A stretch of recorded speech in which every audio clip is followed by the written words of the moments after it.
YouTube channel medical and nurses सब। आज की क्लास में हम पीडियाट्रिक एंड ओबीजी के क्वेश्चन सॉल्व करेंगे। तो जिनका भी अपकमिंग टाइम में यूपीपीएससी का एग्ज़ाम्स होने वाला है और जिनका भी अपकमिंग टाइम में नॉरसेट की तैयारी कर रहे हैं, एम्स मंगलगिरी के लिए वैकेंसी है, एम्स जोधपुर के लिए वैकेंसी है, एनएचएम एमपी के लिए एग्ज़ाम है, तो ऑल ओवर सभी जगह के लिए क्लासेस हेल्पफुल रहने वाली हैं। क्लास में एंड तक जरूर जुड़े रहें। जो भी लोग चैनल पर नए हैं प्लीज़ चैनल को सब्सक्राइब करके बेल आइकॉन बटन को प्रेस करें ताकि आपकी कभी भी कोई भी क्लासेस मिस ना हो पाए। क्लियर। लास्ट क्लास में क्वेश्चन आपके लिए दिया गया था।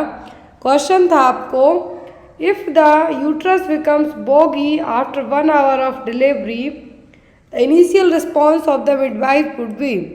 क्वेश्चन यहाँ पर था कि यदि आफ्टर डिलीवरी हो जाए, 1 घंटा हो जाए और तब भी 1 घंटा हो जाए तब भी यूट्रस का शेप कैसा रहे, बोगी शेप में रहे, तो यहाँ पर क्या करेंगे आप एज अ मिडवाइफ और एज अ नर्स आप यहाँ पे क्या करेंगे। ऑप्शन में था check the BP, notify the physician, observe the amount of bleeding या फिर मसाज द यूट्रस। यहाँ पर आप क्या करेंगे। तो यहाँ पर आपकी जो प्रायोरिटी बनेगी एज अ मिडवाइफ, आपको क्या करना है, यहाँ पर आपको सीधा फर्स्ट प्रायोरिटी क्या है, यूट्रस को मसाज करना, मैनुअल रिमूव करना है आपको प्लेसेंटा को, क्योंकि प्लेसेंटा अंदर रह गया है। इस कारण से यहाँ पे क्या हो रहा है, यूट्रस का शेप है जो बॉगी शेप में हो रहा है। तो यहाँ पर आपको जो क्लासिकल साइन पूछे जाते हैं प्लेसेंटल एक्सपल्सन के, वो ऐड हो जाएंगे।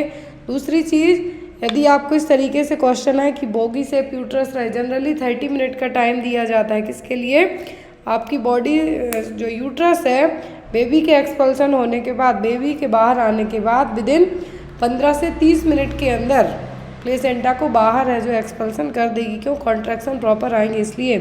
लेकिन कुछ केसेस में 30 मिनट तक हो जाएंगे और प्लेसेंटा बाहर नहीं आता है, तब वो सिचुएशन कहलाती है रिटेंड प्लेसेंटा, या फिर प्लेसेंटा कुछ बाहर आ गया कुछ अंदर रह गया, तो इसके कारण यूट्रस का शेप क्या होता है, बॉगी शेप रहेगा। और ऐसे केस में आपको क्या करना है, यूट्रस की मसाज करना है। क्यों करना है, do not apply excessive pressure on the fundus of uterus.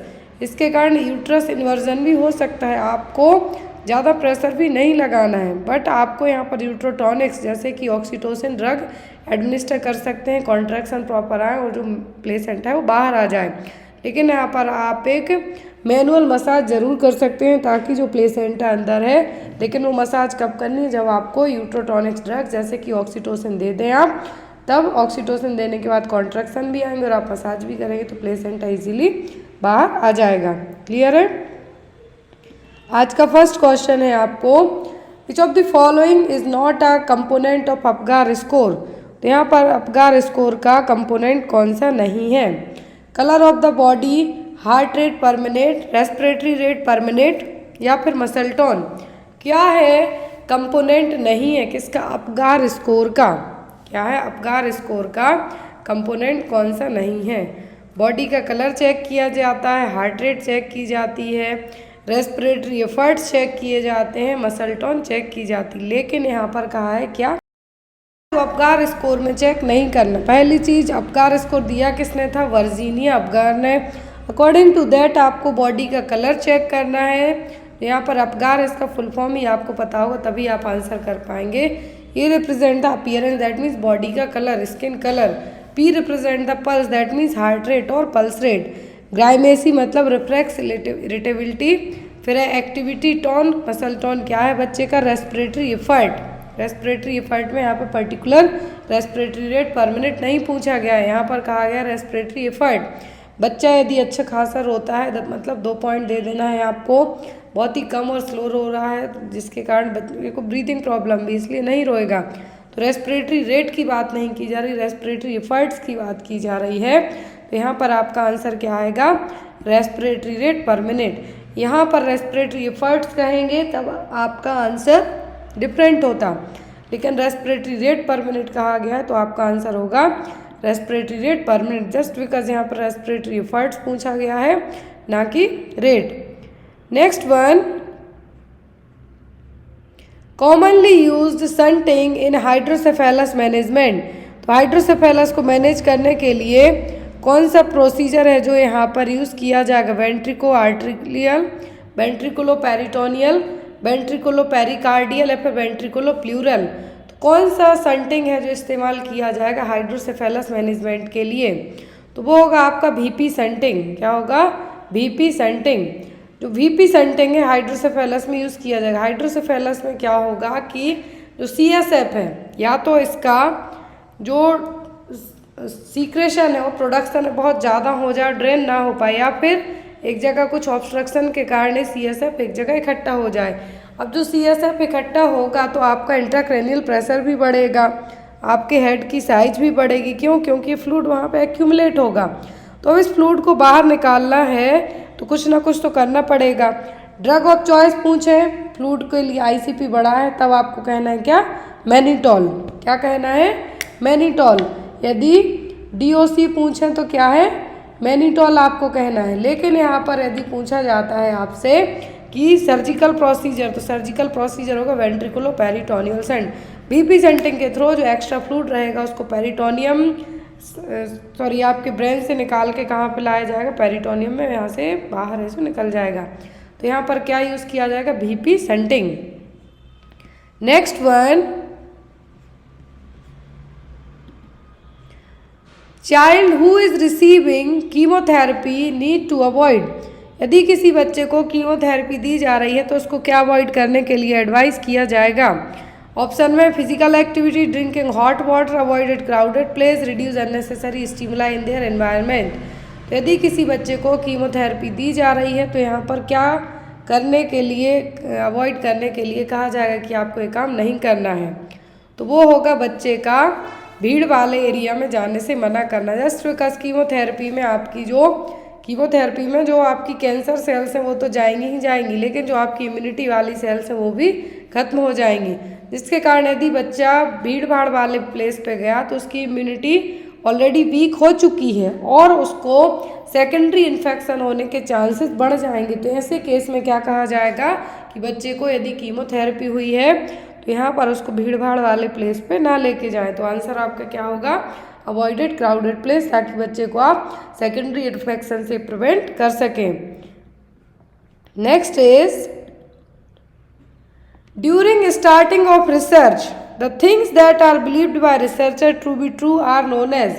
तो यहाँ पर जब भी आप रिसर्च स्टार्ट करते हैं किसी भी चीज़ को लेके, तो जो रिसर्च कर रहा है, जो यहाँ पर रिसर्च कर रहा है उसके लिए यहाँ पर क्या होगा कि ये चीज़ होगी, मतलब उसको पूरा भरोसा है अपने ऊपर। तो ये क्या है? हाइपोथीसिस पर, पायलट स्टडी पर, वेरिएबल्स या फिर अजम्पशंस। क्या कहलाएगा? जो रिसर्चर्स को बिलीव है अपनी रिसर्च को लेके कि वो जो भी कर रहा है वो सही है, वो क्या है उसका? वो कहलाएंगे अजम्पशंस। क्या होंगे? अजम्पशंस। ये आपका रिसर्च का क्वेश्चन है, क्या कहलाएंगे? अजम्पशंस। अजम्पशंस का मतलब है जो कि ट्रू है और जो चीज़ हुई है या हो सकती है लेकिन विदाउट प्रूफ। अजम्पशन का मतलब विदाउट प्रूफ, उसके पास प्रूफ नहीं है लेकिन उसको ये चीज़ फील होती है, पूरा भरोसा है कि ये होगा। फिर आता है पायलट स्टडी। तो यहाँ पर पायलट स्टडी भी आपका रिसर्च में, फुल स्केल रिसर्च प्रोजेक्ट में या फिर रिसर्च डिज़ाइन में यूज किया जाएगा। वेरिएबल्स जो कि चेंजेबल भी होंगे, कुछ फीचर्स के बेस पर भी होंगे, तो ये सब क्या है? वेरिएबल। हाइपोथीसिस प्रपोज्ड एक्सप्लेनेशन है किसी भी फिनोमिना को लेके कि कुछ साइंटिफिक हो जाती है हाइपोथीसिस। हाइपोथीसिस हमेशा आपको यदि एग्जाम में हाइपोथीसिस से क्वेश्चन आता है तो हाइपोथीसिस जो प्रीवियसली आपने चीज़ें देखी हैं उनके बेस्ड है जो अप्लाई की जाएंगी। तो ये क्या है? Hypothesis. Variable hypothesis, pilot study, assumption, sample, sampling, mean median mode. ये क्वेश्चन एग्जाम में आपको आते हैं तो ये आपको एक बार याद कर लेना है। Next is process of selecting a portion of population to participate in research study is known as. किसी एक एरिया की जनता को सिलेक्ट करना अपनी रिसर्च स्टडी में शामिल करने के लिए, किसी पर्टिकुलर एरिया की जनता को शामिल करना क्या कहलाएगा? सैम्पलिंग, रिसर्च, डेटा एनालिसिस या फिर प्लानिंग। क्या कहलाएगा? किसी एक पर्टिकुलर एरिया की जनता को सिलेक्ट करना अपनी रिसर्च के लिए, तो ये क्या कहलाएगा? ये कहलाएगा आपका सैम्पलिंग। क्या कहलाएगा? सैम्पलिंग। क्यों? क्योंकि आपने इकट्ठा किया है किसी एक जगह की पर्टिकुलर पॉपुलेशन को, और ये कहलाएगा आपका क्या? Sampling. Next is To increase the awareness of rural population towards small family norms, the best method is। तो यदि आप रूरल पॉपुलेशन को, गांव की जनता को छोटा परिवार, सुखी परिवार के बारे में बताना चाहते हैं तो आप कैसे बताएंगे? फिल्म शो करके, रोल प्ले करवा के, टेलीविज़न के माध्यम से या फिर चार्ट शो से, कैसे बताएंगे आप? यदि आपको छोटा परिवार, सुखी परिवार, स्मॉल फैमिली नॉर्म्स के लिए बताना है तो आप कैसे बताएंगे? आप उनके लिए रोल प्ले करके आप उनको बता सकते हैं। आप 8 से 10 लोग रहेंगे, पूरा रोल प्ले आपने कम्युनिटी में किया हुआ होगा, तो वही यहाँ पे आपको रोल प्ले करके बताना है कि किस तरीके से छोटा परिवार, सुखी परिवार कहा गया है कि कम लोग रहेंगे, कम चीज़ों की ज़रूरत पड़ेगी, अच्छी एजुकेशन दे सकते हैं आप, पॉवर्टी से छुटकारा पा सकते हैं। तो ये सभी चीज़ें आप रोल प्ले करके एक बेटर तरीके से समझा सकते हैं। तो क्या होगा आपका आंसर? स्मॉल फैमिली नॉर्म्स में कुछ भी बताना है तो कैसे? रोल प्ले करके। Next one is retaining permanent change in behaviour that occurs as a result of prior experience is known as. तो यहाँ पर परमानेंट चेंजिंग बिहेवियर है जो कि आपको अपने प्रीवियस एक्सपीरियंस के कारण हुए हैं, तो वो क्या कहलाएगा? एजुकेशन, लर्निंग, एप्टीट्यूड या फिर नन ऑफ द अबव। मान लीजिए आपका नॉरसेट का, आपने नॉरसेट 4 एग्ज़ाम दिया था, क्लियर बात ध्यान से सुनिए, आपने नॉरसेट 4 दिया था लेकिन आपका एग्ज़ाम नहीं निकला, तो आप उसमें कुछ चेंज तो लाएंगे लेकिन आपको जो चीज़ें याद है वो तो रहेंगी ही रहेंगी, और ये आप अपने प्रीवियस एक्सपीरियंस के साथ इस बार और जी तोड़ मेहनत करके देंगे, तो वो क्या होगी? आपकी लर्निंग कैपेसिटी। क्या होगी? Learning capacity. तो यहाँ पर भी है कि retaining permanent changes in behaviour that occurs as a previous और प्रायर एक्सपीरियंस, तो क्या है? वो है आपकी लर्निंग। क्या है? Learning. Next is in an interview the type of question which give the complete freedom to respondents to frame their answer is। तो एक यहाँ पे कहा गया है कि इंटरव्यू होता है आपका, तो एक क्वेश्चन दिया गया है आपको जिसमें आपको पूरा फुल फ्रीडम है कि आप अपना आंसर दे सकते हैं जो कि आपको पता है वो। तो क्या है? Objective type question, open ended question, multiple question या फिर क्लोज्ड एंडेड क्वेश्चन। तो यहाँ पे कहा है कि ऐसा क्वेश्चन है जिसमें आपको पूरा कंप्लीट फ्रीडम है आंसर देने का, कि आप अपने फ्रेम के, आप अपने अकॉर्डिंग आंसर दे सकते हैं। तो ऑब्जेक्टिव टाइप क्वेश्चन में तो आपके पास यहाँ पे फ्रीडम बिल्कुल नहीं है, आपको MCQ बेस्ड क्वेश्चन हो गए, ऑब्जेक्टिव टाइप क्वेश्चन हो गए, इसमें आपको एक पर्टिकुलर ऑप्शन दिए जाएंगे और एक ही आंसर होगा 4 में से, तो ये तो नहीं होगा। फिर आता है ओपन एंडेड और क्लोज एंडेड।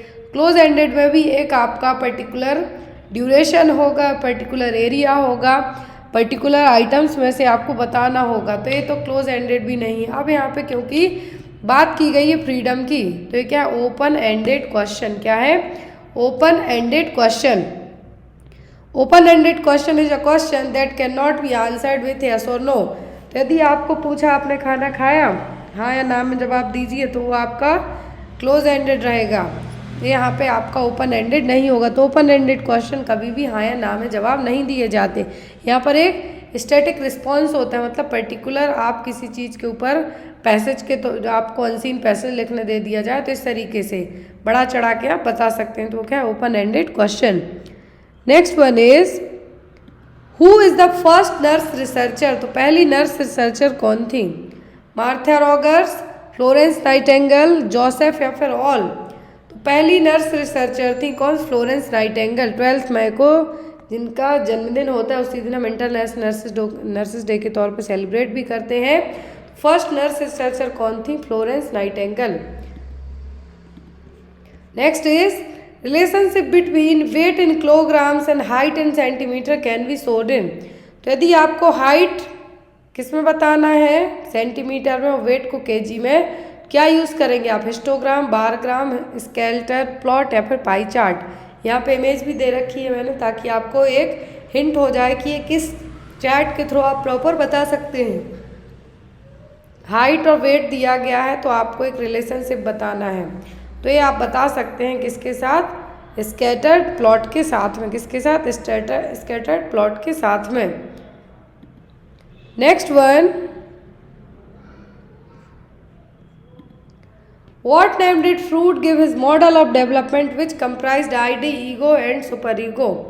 तो जो सिगमंड फ्रूड ने एक मॉडल दिया था उसके अकॉर्डिंग आईडी, ईगो और सुपर ईगो को जो रिप्रेजेंट किया गया है वो कौन सा मॉडल है? Genetic, unconscious model, structural model या ग्राफिकल मॉडल? तो जो सिगमंड फ्रूड ने जो मॉडल दिया है अकॉर्डिंग टू दैट मॉडल जो ID, ego, super ego represent किए गए हैं, ये किए गए हैं किस मॉडल में? स्ट्रक्चरल मॉडल में। कौन सा मॉडल है? वो है structural model. Next one is what is the following is the element of difference between community and society? तो इनमें से क्या है जो कम्युनिटी और सोसाइटी के बीच का डिफरेंस है? ऑप्शन में definite locality, sentiment of oneness, a group of person, likeness of interest. तो क्या है यहाँ पर आपका आंसर कि जो कम्युनिटी और सोसाइटी के बीच का जो एक डिफरेंस है वो क्या है? तो वो यहाँ पे डिफरेंस होगा वो होगा आपका डेफिनेटिव लोकेलिटी। देखिए यहाँ पर कम्युनिटी है डेफिनेटिव लोकेलिटी में, लेकिन सोसाइटी है जो आपके बहुत सारे चीज़ें हैं उनसे मिलके बनेगी, लेकिन कम्युनिटी एक पर्टिकुलर स्मॉलर छोटी रहेगी एज़ कम्पेयर टू सोसाइटी से। तो यहाँ पर यही चीज़ है कि डेफिनेटिव लोकेलिटी एक पर्टिकुलर जैसे गांव का एरिया हो गया, मान लीजिए भोपाल शहर को ले लो आप, भोपाल सबको पता होगा, भोपाल को ले लीजिए। अब उसके जो आसपास भोपाल तो पूरा एक सोसाइटी हो गया, लेकिन कम्युनिटी वहाँ के पर्टिकुलर जो मोहल्ले हैं उसमें कंसीडर कर दिए जाएंगे। तो यही सेम है कि तो कम्युनिटी है विद इन अ सोसाइटी में है, क्या है? कम्युनिटी सोसाइटी में ही है। तो यहाँ पर सोसाइटी और कम्युनिटी के बीच का वो जो डिफरेंस है वो क्या? Definitive locality. Next is malaria, life cycle of malarial parasite was first described bye. Malaria की जो लाइफ साइकिल है किसने डिस्क्राइब की थी? लुईस पास्चर, रोनाल्ड रॉस या फिर रॉबर्ट कोच ने? मलेरिया की जो मलेरियल पैरासाइट की जो क्या है पूरी लाइफ साइकिल है वो किसने लेके आए थे? Ronald Ross. कौन लाए थे? Ronald Ross. Next one, which drug may cause grey baby syndrome? तो कौन सी मेडिसिन से बच्चे का कलर ग्रे कलर का हो जाएगा? पेनिसिलिन, जेंटामाइसिन, टेट्रासाइक्लिन या फिर क्लोरेम्फेनिकोल? कौन सी मेडिसिन के कारण बच्चे का कलर है जो बदल जाएगा? वो होगी यहाँ पर कौन सी? वो होगी क्लोरेम्फेनिकोल। क्लोरेम्फेनिकोल एक एंटीबायोटिक है, यदि किसी बच्चे को लंबे टाइम तक दिया जाएगा तो न्यूबॉर्न इन्फेंट के लिए क्या करेगा? हाई सीरम लेवल, सीरम में इसका लेवल यदि बढ़ेगा तो बच्चे का कलर क्या रहेगा? ग्रे टाइप का हो जाएगा। कैसा? ग्रे कलर का हो जाएगा। बच्चा किसी किसी केस में इसकी डेथ भी हो जाएगी। तो यदि आपको पूछें ग्रे बेबी सिंड्रोम कौन सी मेडिसिन के कारण होगा, एक तरीके का सर्कुलेटरी कोलैप्स है। क्या है? सर्कुलेटरी कोलैप्स है। जब प्रीमेच्योर या फिर इन्फेंट बच्चों को मेडिसिन दी जाएगी तो बच्चों में ग्रे कलर का कलर होगा, जस्ट बिकॉज जो सीरम लेवल है वो बढ़ेगा क्लोरेम्फेनिकोल के कारण। सीरम में क्लोरेम्फेनिकोल का लेवल बढ़ेगा तो बढ़ेगा ही, लेकिन सर्कुलेटरी कोलैप्स के कारण यहाँ पर बच्चे को साइनोसिस, फ्लैसिडिटी और डेथ भी होने के चांसेस बढ़ जाएंगे। Next is during active management of active labour injection ergometrine is contraindicate in which of the following condition? सबको पता है कि थर्ड स्टेज ऑफ लेबर में अर्गोमेट्रिन यूज़ किया जाता है, लेकिन कुछ केस में इसको आप नहीं दे सकते हैं। कौन से केस में आप इसको नहीं दे सकते? प्रोलॉन्ग लेबर में, सीवियर एक्लेम्सिया, प्रीमी ग्रेविडा या फिर नन ऑफ द अबव? कौन से केस में आप इसको नहीं देंगे अर्गोमेट्रिन को? तो जब भी हाई बीपी की समस्या हो, यदि किसी आपके क्लाइंट को हाई बीपी की समस्या हो, भले वो थर्ड स्टेज ऑफ लेबर में हो, तो यहाँ पर आप उसको अर्गोमेट्रिन नहीं दे सकते हैं। क्यों यहाँ पर? क्योंकि अर्गोमेट्रिन जिन पेशेंट्स का बीपी बढ़ता है, ऑलरेडी बीपी बढ़ा हुआ है, अर्गोमेट्रिन दे दी तो और ज़्यादा बीपी बढ़ेगा, मरीज है जो सीधा भगवान के पास पहुँच जाएगा। तो ऐसे केस में आपको अर्गोमेट्रिन है जो नहीं देनी है। क्लियर है? सीवियर एक्लेम्सिया या फिर हाई बीपी वाले पर्सन हो गए तो उनमें आपको क्या है? अर्गोमेट्रिन कॉन्ट्राइंडिकेट रखी जाए, क्योंकि स्मूथ मसल में कॉन्स्ट्रक्शन होगा, कॉन्स्ट्रक्शन के कारण प्री एक्लेम्सिया एक्लेम्सिया तक में कन्वर्ट होगा और मरीज को वैसोस्पाज्म हो सकता है। तो ऐसे केस में आपको नहीं देना है क्या? Ergometrine. Next one, which of the following are the characteristics feature of Braxton Hicks contraction? तो ब्रैक्सटन हिक्स कॉन्ट्रैक्शन के कैरेक्टर्स क्या हैं? यहाँ पर साइन क्या है? Irregular infrequent painless, rhythmic frequent painless, non rhythmic intermittent and painful या regular continuous and painful. तो यहाँ पर Braxton Hicks contraction that means false labour pain. क्या है? False labour pain. एक तो इरेगुलर होंगे, दूसरा इनफ्रिक्वेंट होंगे, तीसरा पेनलेस होंगे। क्या होंगे? पेनलेस होंगे। जब यहाँ पर रिदमिक फ्रिक्वेंट और पेनफुल कहें आप, रिदमिक रेगुलर कंटिन्यूस, तो क्या है? लेबर पेन के, ट्रू लेबर पेन के साइन हो गए। लेकिन इरेगुलर हैं, इनफ्रिक्वेंट है और पेनलेस हो रहे हैं, तो क्या है? Braxton Hicks contraction. तो ट्रू लेबर पेन में क्या होगा कि आपको प्रेडिक्टेबल पैटर्न में आएंगे, बहुत क्लोज होंगे, फास्ट होंगे, स्ट्रॉन्ग होंगे, कोई भी पोजीशन ले लो बदलेंगे नहीं। तो क्या है? ट्रू लेबर पेन के साइन हो गए। Next is name the condition in which the gravity uterus exerts आउटोवोकेबल compression when the pregnant mothers lies on her back. तो माँ को 5वें महीने, चौथे या 5वें महीने से सीधा स्ट्रेट लेटने के लिए अवॉइड करने को कहा जाता है। सीधा लेटने के लिए मना किया जाता है। क्यों? क्योंकि जो यूट्रस, ग्रेविड यूट्रस है, ग्रेविड यूट्रस का मतलब प्रेगनेंसी वाली कंडीशन में क्या वो कंप्रेशन होगा, वहाँ पर आउटोकेबल कंप्रेशन होगा। तो इस चीज़ के लिए माँ को सीधा लेटने से मना किया जाएगा। क्यों? क्योंकि सुपाइन हाइपोटेंशन डेवलप होने के चांसेस हैं, फीटल कंप्रेशन हो सकता है, सुपीरियर वेना कैवा सिंड्रोम हो सकता है, लेफ्ट आर्टेरियल कंप्रेशन हो सकता है। किस रीजन से माँ को अवॉइड करने को कहा जाता है कि आप सीधा स्ट्रेट ना लेटें? तो होगा यहाँ पर सुपाइन हाइपोटेंशन सिंड्रोम प्रिवेंट करने के लिए माँ को लेफ्ट साइड लेटने की एडवाइस दी जाती है, ना ही राइट ना ही स्ट्रेट। ऐसे में क्या होगा? वैसो कंप्रेशन होने के साथ साथ माँ के लिए हाइपोटेंशन की सिचुएशन भी डेवलप हो सकती है। सुपाइन हाइपोटेंशन तो इसीलिए अवॉइड करने के लिए कहा जाए। आपको आता है कि ब्लड सप्लाई के कारण, या फिर डायरेक्ट आता है कि डिस्कलेशन ऑफ वेजाइनल म्यूकोसा, तो क्या कहेंगे आप? Chadwick sign. यदि पूछा जाता है हैगर साइन, तो हैगर साइन का मतलब क्या है? सॉफ्टनिंग ऑफ यूट्रस और सर्विक्स। क्या है?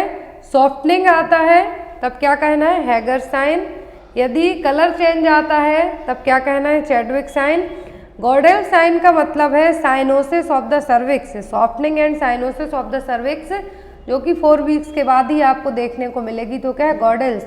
लेडेन साइन भी क्या है? 6 वीक के बाद देखने को मिलेगी, मतलब softening of the uterus after the 6 week. जितने भी साइन है आपको क्या करना है? अच्छे से याद कर लेना है। एक ना एक साइन आपको जरूर एग्जाम में आता है। और सभी कौन से साइन कहलाते हैं प्रेगनेंसी के? Probable sign of pregnancy. कौन से? Probable sign of pregnancy. 3 types के साइन होते हैं। प्रिजम्पटिव, जो आपको लगता है कि आप प्रेग्नेंट हैं, जिसमें कि मॉर्निंग सिकनेस, एमनोरिया वगैरह आ जाएंगे।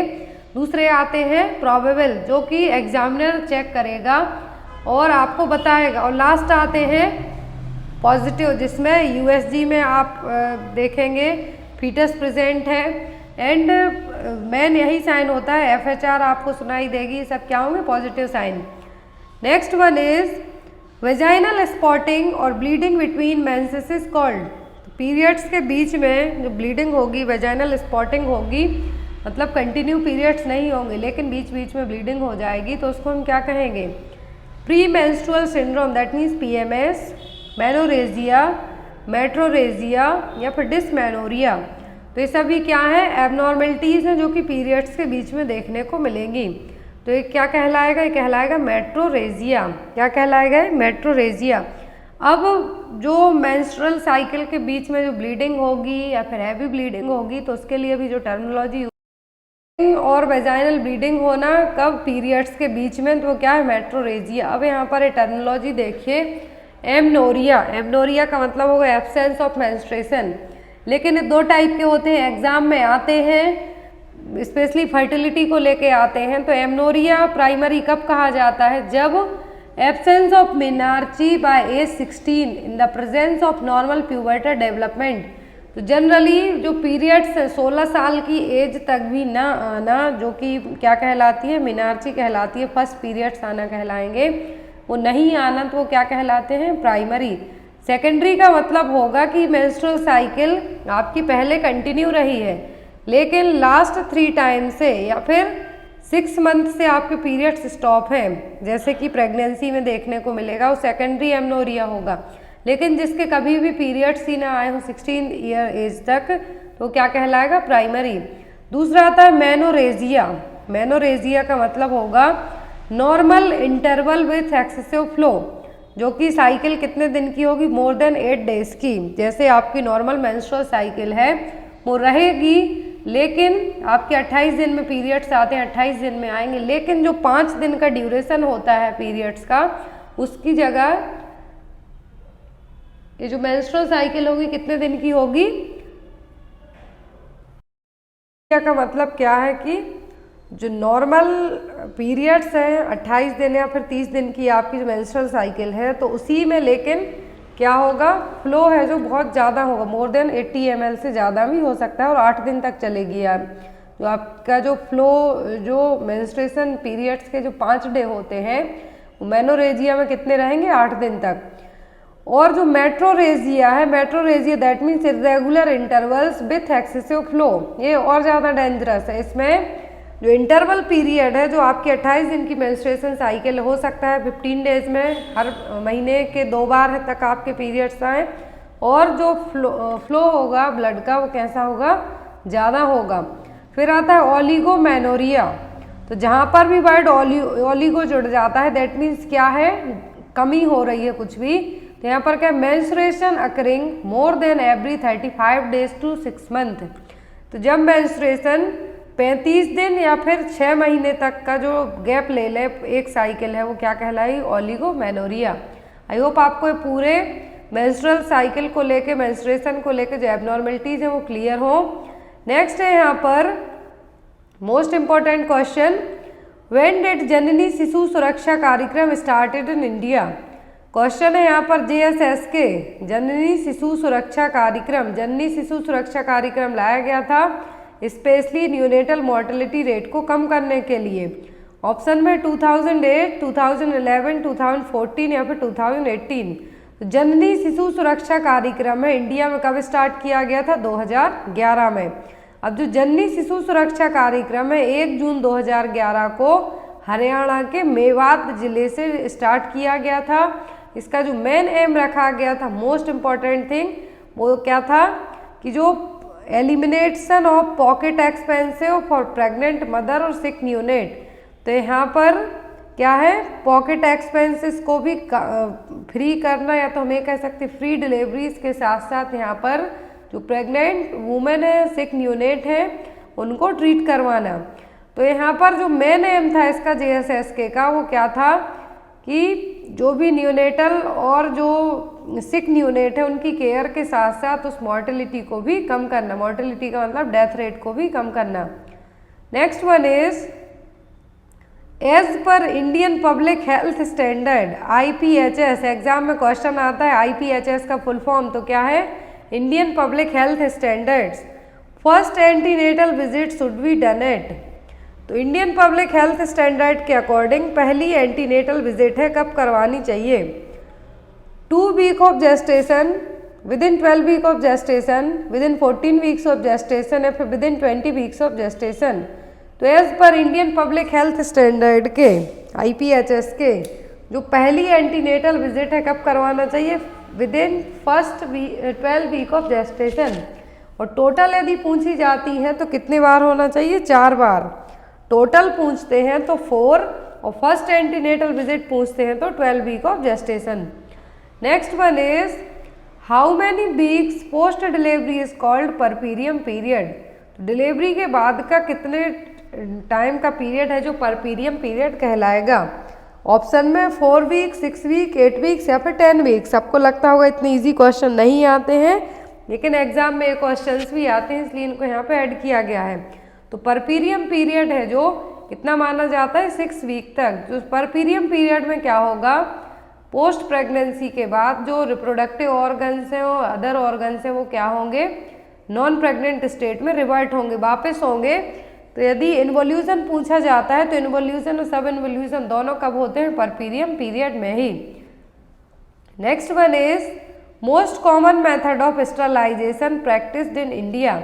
तो भारत में सबसे ज़्यादा स्टरलाइजेशन का मतलब है ऑपरेशन, जिसको हम कहते हैं बच्चे फैमिली प्लानिंग के लिए जो ऑपरेशन होते हैं, तो स्टरलाइजेशन प्रैक्टिस इंडिया में कौन सी है, कॉमन है, और male female both equally common, that means male female में दोनों में, या फिर ऑल ऑफ दी अबव में। तो भारत में बात करें तो सबसे ज़्यादा स्टरलाइजेशन फीमेल का करवाया जाता है, ट्यूबेक्टोमी है जो करवाई जाती है। तो यहाँ पर इंडिया का जो मोस्ट कॉमन स्टरलाइजेशन मेथड मानी जाए वो क्या है, female sterilization. Most commonly used की जाने वाली बैरियर मेथड कहें तो वो क्या है, कॉन्डोम। और यदि सबसे ज़्यादा यूज होने वाली हार्मोनल मेथड है तो वो क्या है, IUCD। Next one is the most common side effect of IUD insertion is, तो इंट्रायूट्राइन डिवाइस को इंसर्ट करने का मोस्ट कॉमन साइड इफेक्ट क्या है, ब्लीडिंग, पेन, पेल्विक इन्फेक्शन या फिर एक्टोपिक प्रेगनेंसी। तो इंट्रायूट्राइन डिवाइस इंसर्ट करने का जो मोस्ट कॉमन साइड इफेक्ट है वो क्या है, ब्लीडिंग, क्या है, bleeding. Next one is how many NFHS has been successfully completed in India till now. तो भारत में अभी तक कितनी NFHS है जो कंप्लीट हो चुकी हैं, नेशनल फैमिली हेल्थ सर्वे, क्या है यहाँ पर, नेशनल फैमिली हेल्थ सर्वे। तो इंडिया में अभी तक कितने नेशनल फैमिली हेल्थ सर्वे हैं जो कंप्लीट हो चुके हैं। तो यदि बात की जाए तो अभी तक है जो टोटल कितने हो चुके हैं, 4, कितने हो गए हैं, 4 national family health survey India में अभी तक 4 बार है जो हो चुके हैं। फोर्थ राउंड यहाँ पर बात की जाए तो NFHS है जो लार्ज स्केल मल्टी राउंड सर्वे है जो कि घर घर जाके इंडिया में कंडक्ट करवाया जाता है। पहला सर्वे पूछा जाए यदि आपको, NFHS का पहला सर्वे है कब हुआ था, 1992 से लेकर 1993 के बीच में। दूसरा हुआ था 1998 टू 99 के बीच में। तीसरा हुआ था 2005 टू 2006 के बीच में। फिर फोर्थ हुआ था 2015 टू 2016 के बीच में। इसके बाद है जो अभी तक नहीं हुआ है। और ये कंडक्ट कौन करवाता है, international institute for population science. Next one is which of these is a permanent method of contraception. तो फैमिली प्लानिंग के लिए कॉन्ट्रासेप्टिव मेथड यूज करेंगे, परमानेंट मेथड कौन सी है, ट्यूबल लिगेशन, वैसेक्टोमी, MTIP या फिर बोथ A एंड B। तो जो कॉन्ट्रासेप्टिव मेथड की बात हो रही है वो परमानेंट की बात की जा रही है, तो क्या है, ट्यूबल लिगेशन और वैसेक्टोमी। ट्यूबल लिगेशन फीमेल में करवाया जाएगा और वैसेक्टोमी किस में होगा, मेल में। Next one is breast feeding week is celebrated इन।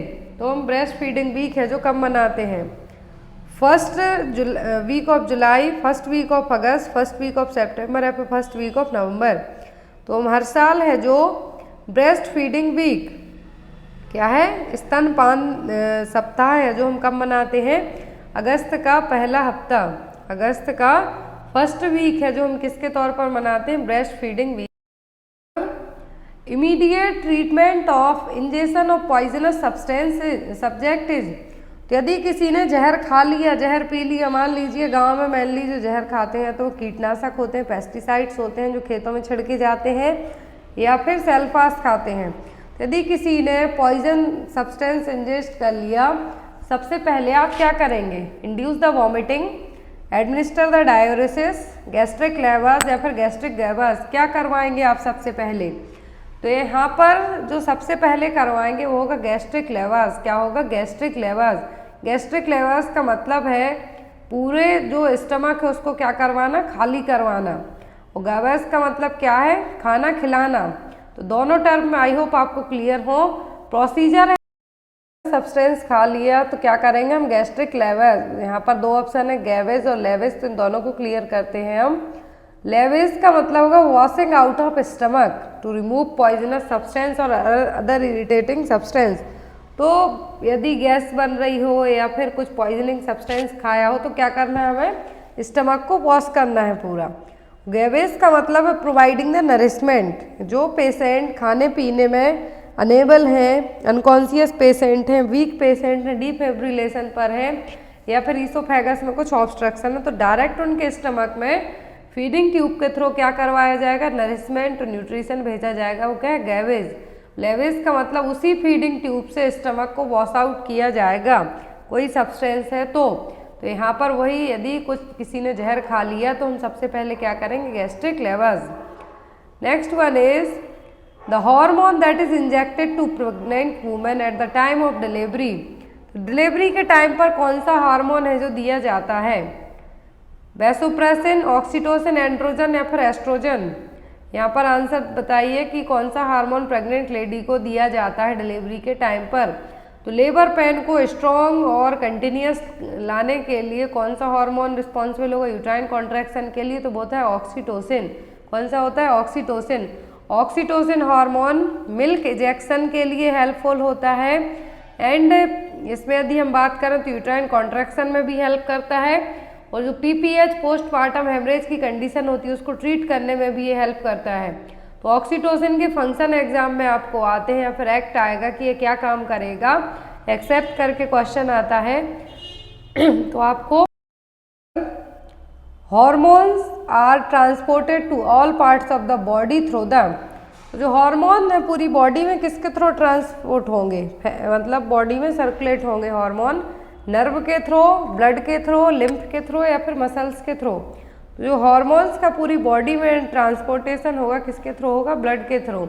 अब हार्मोन्स दो तरीके से हमारी बॉडी में जाते हैं, एक तो डक्ट के थ्रू जाएंगे, दूसरे बिना डक्ट के डायरेक्ट ब्लड में सप्लाई होंगे। तो अब इसके लिए कौन रिस्पॉन्सिबल होती हैं? ग्लैंड्स होती हैं।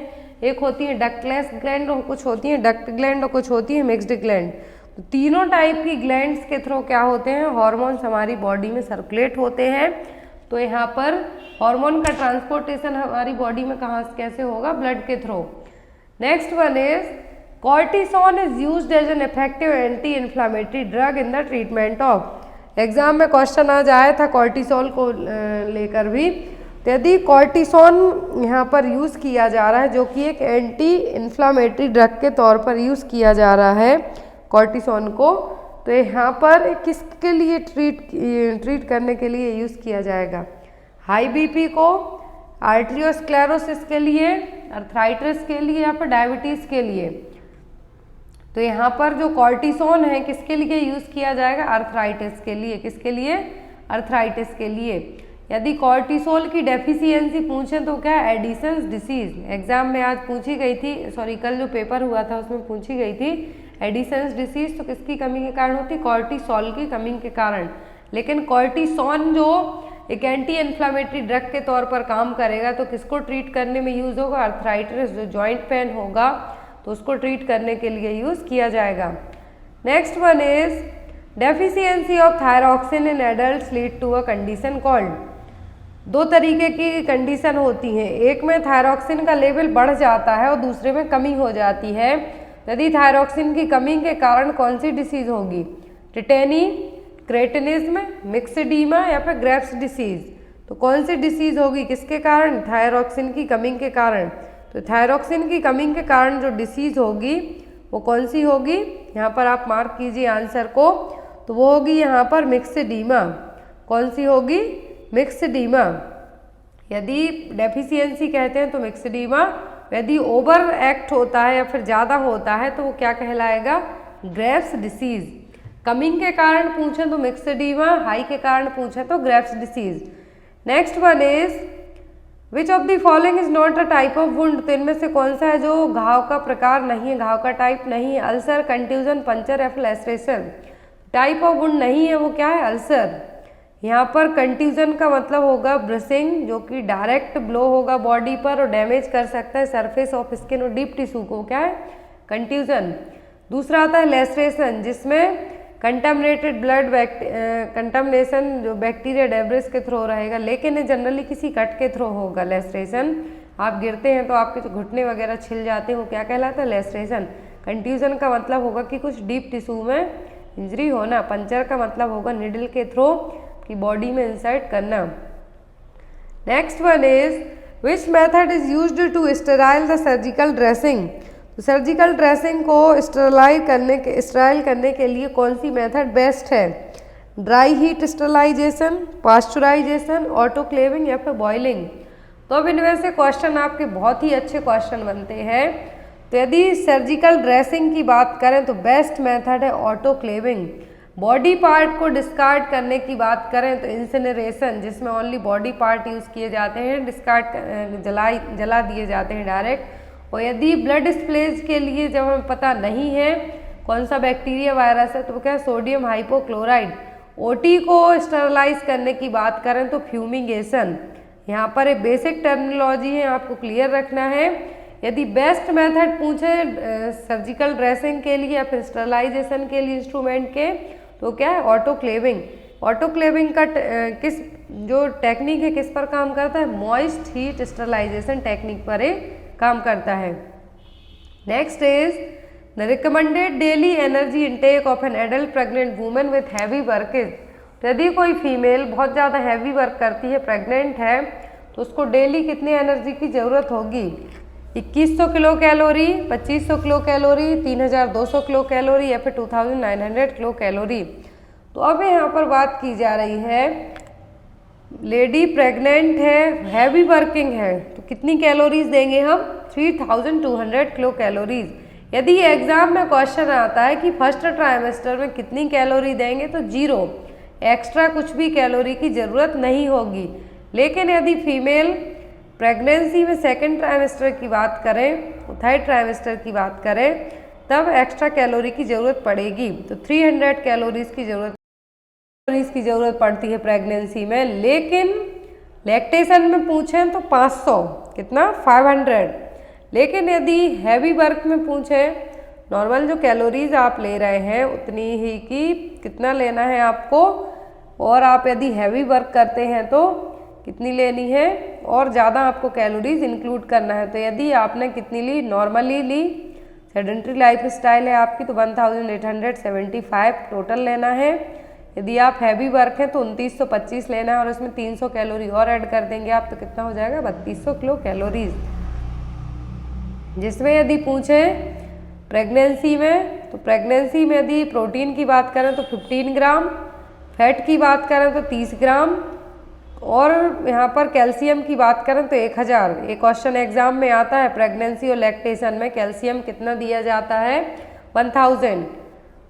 Next one is besides 3Ds diarrhoea, dermatitis, dementia of niacin deficiency, 4th D indicates. तो यहाँ पर नियासिन की कमी से क्या होता है, पेलाग्रा। तो क्वेश्चन है यहाँ पर कि 3Ds जो 4D सिम्टम होते हैं इसमें नियासिन की कमी के कारण, तो 4th सिम्टम कौन सा है, 3 बता रखे हैं, डायरिया, डर्मेटाइटिस, डिमेंशिया। ऑप्शन में डिसेबिलिटी, डिस्ट्रक्शन, डिबिलिटेशन या फिर डेथ। तो 4th जो सिम्टम होगा 4th D का, वो कौन सा होगा, death. Diarrhoea, dementia, diarrhoea, dermatitis, dementia and death. Niacin की कमी से क्या होता है, पेलाग्रा, और इसके 4D सिम्टम डिसीज पूछे तो क्या है, pellagra. Next one is nursing का फेमस क्वेश्चन आ गया, according to central birth and death registration act 1969 an event of birth is required to be registered in. तो according to central birth and death registration act के, जो कि 1969 में आया था, तो जो एक इवेंट होगा, कितने दिनों के अंदर हमें डेथ और बर्थ को रजिस्टर करवाना होता है, 7 डेज, 14 डेज, 21 डेज या फिर 10 डेज। तो birth and death registration act जो कि 1969 में आया था, उसके अकॉर्डिंग कितने दिन में, 21 डेज में।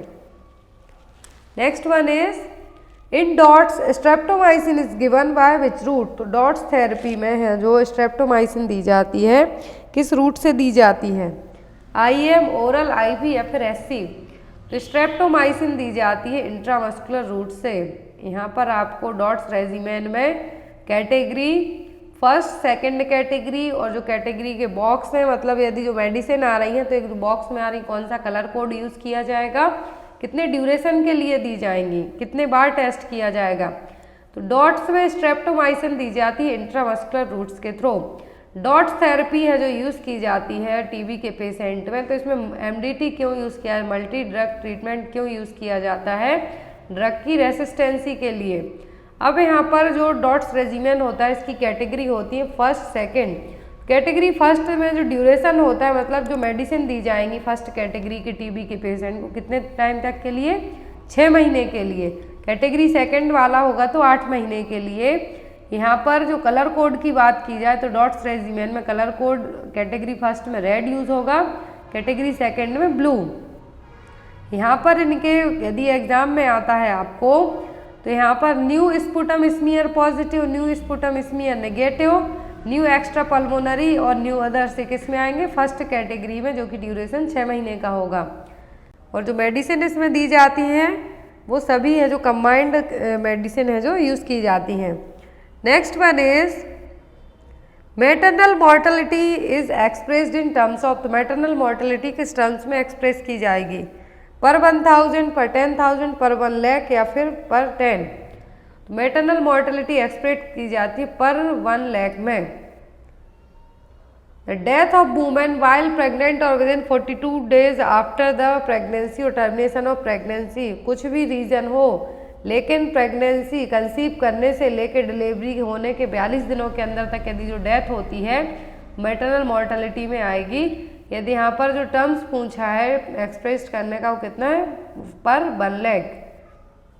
Next one is causative organism of cholera, तो कोलेरा का कॉजेटिव एजेंट क्या है, mosquito, Vibrio cholera, Salmonella typhi या फिर क्लोस्ट्रीडियम टिटेनी। तो कॉजेटिव एजेंट है कोलेरा का क्या है, Vibrio cholera. Drug of choice पूछें तो क्या है, tetracycline. Next one is who is the chairperson of NITI Aayog, तो नीति आयोग के चेयरपर्सन कौन है। ऑप्शन है राजनाथ सिंह, नरेंद्र मोदी, अमित शाह या फिर निर्मला सीतारमण। नीति आयोग के हमेशा से ही चेयरमैन रहते हैं देश के प्रधानमंत्री, जो कौन है, Narendra Modi. Next one is period of 12th 5-year plan is, तो 12वीं पंचवर्षीय योजना का ड्यूरेशन कितना रहा है, 2007 से 12 तक, 2012 से 17 तक, 2009 से 14 तक या फिर 2010 से 2015 तक।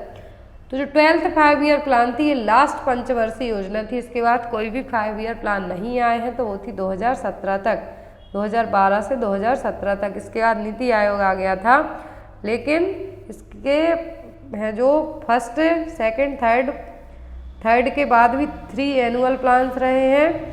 4th, 5th जो टोटल यदि बात करें तो 12 बस योजनाएं आई हैं, पंचवर्षीय योजनाएं, उसके बाद नहीं आई हैं। Next one is mode of transmission of tetanus, तो टिटनेस किसके थ्रू ट्रांसमिट होगा, contamination of wound with tetanus spore, contaminated water, contaminated food या फिर ऑल ऑफ दी अबव। तो ट्रांसमिशन है टिटनेस का किसके थ्रू होगा, contamination of wound with tetanus spore. Generally tetanus के जो क्लोस्ट्रीडियम टिटेनी बैक्टीरिया है कहाँ पर रहता है, स्पोर कहाँ पे होते हैं, मिट्टी में जनरली रहते हैं, लेकिन ये आपकी बॉडी में किसी भी कट के थ्रू एंटर हो सकते हैं। तो यहाँ पर पॉजिटिव एजेंट पूछे जो कि टॉक्सिन प्रोड्यूस करता है, तो क्या है, क्लोस्ट्रीडियम टिटेनी, जो कि एक बैक्टीरिया है। और यहाँ पर एक हीट रेसिस्टेंट बैक्टीरिया है जो कि स्किन यदि कहीं से कटी हो, छिली हो, वहाँ से एंटर करेगा। लॉक जॉ है जो किसमें देखने को मिलता है, टिटनेस में ही लॉक जॉ देखने को मिलेगा। फर्स्ट मसल जो अटैक करता है टिटनेस में कहाँ पर होता है, मसल्स में, इसके कारण लॉक जॉ सिम्टम भी देखने को मिलेगा। Next one is how many days after non scalpel vasectomy does a couple have to use additional contraceptive. तो यदि किसी ने नॉन स्कैल्पल वैसेक्टोमी करवाई है उसके कितने दिनों तक कपल को कॉन्ट्रासेप्टिव मेथड है जो यूज़ करना है, नहीं तो इसके भरोसे रहें तो आप अनवांटेड प्रेग्नेंट हो जाएं, कि आपको लगे कि आपने नॉन स्कैल्पल वैसेक्टोमी करवा ली है, अब किसी भी कॉन्ट्रासेप्शन की ज़रूरत नहीं है, तो यहाँ पर क्या हो सकता है, अनवांटेड प्रेगनेंसी हो सकती है। तो कितने दिनों तक आपको कुछ एडिशनल कॉन्ट्रासेप्टिव मेथड अपनाना है, 60 डेज, 90 डेज, 120 दिन या फिर 30 दिन तक। तो नॉन स्कैल्पल वैसेक्टोमी के बाद यदि बात की जाए तो 90 दिनों तक क्या है, 3 मंथ और 90 डेज तक आपको एडिशनल कॉन्ट्रासेप्टिव मेथड अपनाना है। एडिशनल का मतलब कि आपको इसके भरोसे नहीं रहना है 90 दिनों तक। Next is the major function of ciliated epithelium present in the uterine tube is to facilitate. तो जो सीलिएटेड एपिथेलियम रहते हैं यूट्राइन ट्यूब में, फैलोपियन ट्यूब में, तो इनका क्या काम है, secretion of hormone in endometrium, release of ova from uterine tube, movement of ovum in uterine tube, implantation of fertilized ovum. तो जो सीलिएटेड एपिथेलियम प्रेजेंट होते हैं यूट्राइन ट्यूब में, फैलोपियन ट्यूब में, सीलिया का काम क्या होता है, एक चीज़ को यहाँ से वहाँ भेजना। तो ये क्या करेंगे, ओवम को यूट्राइन ट्यूब में मूव करवाएंगे। सीलिया है जो इसके थ्रू क्या होगा, ओवम मूव होगा, कहाँ पर, यूट्राइन ट्यूब में। Next is which of the following is essential for blood clotting. Blood clotting के लिए क्या जरूरी है, आरबीसी, डब्ल्यूबीसी, ब्लड प्लेटलेट्स या फिर लिम्फ नोड। तो इसका आंसर आप लोग कमेंट बॉक्स में देना, जो नेक्स्ट क्लास होगी कल उसमें उसका आंसर आपको दिया जाएगा। Thank you for watching us, bye bye, good night, take care. Mental health act was passed in which year? Mental health act है कब पास हुआ था? 22 मई 1987, 22 मई 1980, 12 मई 1987 या फिर 10 मई 1989। तो ये सबको पता है कि मेंटल हेल्थ एक्ट है जो पास हुआ था कब? 1987 में, 1987 में। यहाँ पर 2-3 टाइप के आपको क्वेश्चन आते हैं, वो आपके क्लियर रहने चाहिए। यदि मेंटल हेल्थ एक्ट पूछें तो 22 मई 1987 को कब हुआ था? 22 मई 1987 को। यदि मेंटल हेल्थ प्रोग्राम पूछे तो 1982, ये आपको याद रखना है। मेंटल हेल्थ एक्ट और जो यहाँ पर मेंटल हेल्थ एक्ट के अलावा फिर मेंटल हेल्थ एक्ट को रिवाइज भी किया गया था, तो वो कब हुआ था? Mental health programme. तो मेंटल हेल्थ केयर एक्ट पूछें तो 2017, याद रखें। मेंटल हेल्थ एक्ट पूछते हैं तो 1987, मेंटल हेल्थ केयर एक्ट पूछें तो 2017 में, मेंटल हेल्थ प्रोग्राम पूछें तो 1982 में, और जो इंडियन ल्यूनेसी एक्ट है कब आया था? 1912 में। तो यहाँ पर आपको ये चीज़ें याद रखनी हैं क्योंकि आपको एग्ज़ाम में आती हैं। मेंटल हेल्थ एक्ट से यहाँ पर बहुत सारे क्वेश्चन आपको यदि एग्ज़ाम में आते हैं, तो यहाँ पर ल्यूनेसी एक्ट यदि पूछते हैं कि रिप्लेस कब किया था, तो इंडियन ल्यूनेसी एक्ट को रिप्लेस किया गया था। पहले 1912 में आया था, फिर इंडियन ल्यूनेसी एक्ट को मेंटल हेल्थ एक्ट ने रिप्लेस किया था। एग्जाम में आपको क्वेश्चन आ सकता है, इसलिए यहाँ पे आपको बता दिया गया। Next one is A 5-year-old patient diagnosed as cervical cancer and his response to the diagnosis is that nothing is wrong, it's just a cancer. Which defense mechanism he is used? तो यहाँ पर ये देखिए, एक patient को cervical cancer या फिर कोई सी भी डिसीज डायग्नोस हो जाती है। ध्यान से देखिए कि किसी भी पेशेंट को यदि कोई भी डिसीज़ है जो डायग्नोस हो जाती है और वो चीज़ के लिए क्या कहता है कि कुछ नहीं है, nothing is wrong, it's just a cancer, वो उस चीज़ के लिए डिनाई करने की कोशिश कर रहा है, ये कुछ भी नहीं है। तो यहाँ पर ऑप्शन में डिनाइल, रिप्रेशन, प्रोजेक्शन या फिर डिस्प्लेसमेंट, तो कौन सी डिफेंस मैकेनिज्म यहाँ पर यूज़ कर रहा है? तो ये कर रहा है यहाँ पर डिनाइल, क्योंकि उसको पता नहीं है कि कैंसर क्या चीज़ है, जिस चीज़ के लिए वो नॉर्मली ले रहा है वो ऐसा नहीं है। तो यहाँ पर आपका आंसर क्या होगा? डिनाइल। नेक्स्ट वन इज, पूरी डिफेंस मैकेनिज्म आपको याद करके जानी है। कोई सा भी एग्जाम दे रहे हो आप नर्सिंग का, बट मोस्टली एग्जाम में आती है डिस्प्लेसमेंट, प्रोजेक्शन, रिप्रेशन, सब्लिमेशन और डिनाइल। ये 5 हैं जो जनरली एग्जाम में आती हैं, लेकिन आपको याद करके पूरी जाना है। Next one is, which among the following is not a short acting बेंजोडाइजापाइन? इनमें से शॉर्ट एक्टिंग बेंजोडाइजापाइन कौन सी नहीं है? तो ऑप्शन में है यहाँ पर लोराज़ेपाम, डाइज़ेपाम, ऑक्साज़ेपाम या फिर अल्प्रेक्स। तो यहाँ पर बेंजोडाइज़ेपाम कैटेगरी की जो मेडिसिन है वो भी शॉर्ट एक्टिंग, वो कौन सी नहीं है? बाकी सभी इंटरमीडिएट हैं, लॉन्ग एक्टिंग है, लेकिन शॉर्ट एक्टिंग नहीं है। तो क्या है? डाइज़ेपाम। डाइज़ेपाम क्या है? लॉन्ग एक्टिंग बेंजोडाइज़ेपाम है, जो कि जनरली मोर देन 24 आवर तक आपकी बॉडी में काम करेगा। लेकिन जो यहाँ पर अदर हैं, लोराज़ेपाम, ऑक्साज़ेपाम और अल्प्रेक्स, जनरली यहाँ पर जो कैटेगरी होती हैं, तो ये यहाँ पर जो कैटेगरी हैं बेंजोडाइज़ेपाइंस की, बेंजोडाइज़ेपाइंस जनरली एंजाइटी, सीजर्स, इंसोम्निया और अदर जो छोटे तरीके से या फिर हम कह सकते हैं कि जो डिसीज़ रहेंगी उनको ट्रीट करने में, और स्पेशली साइकेट्रिक डिसीज़ को ट्रीट करने में यूज़ की जाती हैं। तो यहाँ पर मेन यूज़ होता है बेंजोडाइज़ेपाइंस का सीजर्स, जो कि एपिलेप्टिक भी हो सकते हैं, फेब्राइल्स भी हो सकते हैं, एंजाइटी और इंसोम्निया, यदि किसी को नींद नहीं आती है तो उनको बेंजोडाइज़ेपाइन कैटेगरी की मेडिसिन दी जा सकती हैं। अब यहाँ पर बात करते हैं कि इनकी जो कैटेगरी हैं क्या है, इनकी कैटेगरी है किस तरीके से हैं। तो शॉर्ट एक्टिंग होंगी, जिनका शॉर्ट एक्टिंग का मतलब है कि जो इनकी हाफ लाइफ वैल्यू है, मतलब बॉडी में एडमिनिस्टर करने के बाद कितने टाइम तक अपना काम करेंगी, तो 5 घंटे। शॉर्ट एक्टिंग का मतलब होता है कम टाइम के लिए। तो इसमें आती हैं अल्प्राजोलम, ट्रायाजोलम, ऑक्साज़ेपाम और मिडाजोलम। तो ये क्या है? Short acting. और मिडाजोलम है जो जनरली मिडाजोलम के लिए क्या किया जाता है, स्प्रे के थ्रू भी दे सकते हैं। एग्जाम में क्वेश्चन आता है कि कौन सी बेंजोडाइजेपाइंस कैटेगरी की ड्रग है जिसको हम स्प्रे के थ्रू दे सकते हैं, तो वह मिडाजोलम।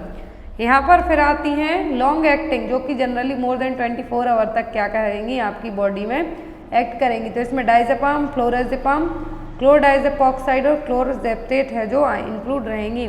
फिर इंटरमीडिएट मतलब कि 5 से 24 घंटे बीच का टाइम है जो रहेगा, तो यहाँ पर लोराजेपाम, क्लोनाजेपाम है जो काम करेगी। लास्ट में जो है बेंजोडाइजेपाइंस की, जिनको किसी भी तरीके की कैटेगरी में नहीं रखा गया है, तो ये कौन सी हैं, लोराजेपाम, ऑक्सीजेपाम और टेमाजेपाम। तो आपको जो याद रखना है मेन, लॉन्ग एक्टिंग और शॉर्ट एक्टिंग, इनमें से यदि एग्जाम में आता है, यदि आपको लॉन्ग एक्टिंग याद है तो शॉर्ट एक्टिंग अपने आप याद हो जाएंगी।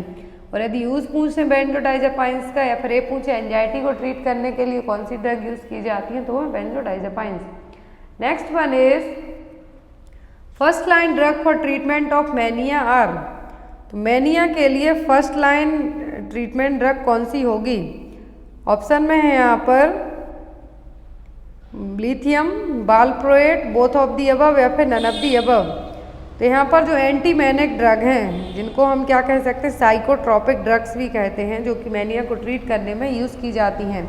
तो यहाँ पर जो एंटी साइकोटिक ड्रग हैं और एंटी मैनिक ड्रग हैं जिनके लिए यूज़ किया जाता है, तो वो हैं दोनों लिथियम और वालप्रोएट, इन दोनों को ही यूज़ किया जाता है। लिथियम कार्बोनेट फॉर्म में यूज़ की जाती है और वालप्रोएट भी यहाँ पर यूज़ की जाती है। तो यहाँ पर आप इसको मार्क करेंगे दोनों के लिए, दोनों यूज ट्रीटमेंट ड्रग पूछें तो क्या है यहाँ पर लिथियम वालप्रोएट, लिथियम कार्बोनेट, और यहाँ पर वालप्रोएट से पूछें तो वालप्रोएट सोडियम और वालप्रोइक एसिड कौन सी है, मोस्ट कॉमन ड्रग है जो कि मैनिया को ट्रीट करने में यूज़ की जाती हैं, चाहे मैनिया के कैसे भी सिम्टम्स हो। तो यहाँ पर आपके लिए अदर कैटेगरी की ड्रग पूछें तो मैनिया के पेशेंट को ट्रीट करने के लिए एंटी कन्वर्जन और एंटी साइकोटिक्स भी कभी कभी यूज़ किए जाते हैं।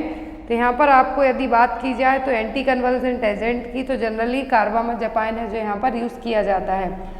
एंटी साइकोटिक्स ड्रग के नाम भी आपको याद रखना है, क्लासिफिकेशन याद रखना है, एग्जाम में आपको आ सकता है। मैनिया के ट्रीटमेंट में दोनों हैं जो कॉमन तरीके से यूज़ की जाती हैं। लिथियम की जनरली टॉक्सिसिटी और प्रोफाइलैक्टिक और थेराप्यूटिक लेवल एग्जाम में आता है, वो आपको एक बार चेक कर लेना है। Next one is we can manifest a psychiatric illness by.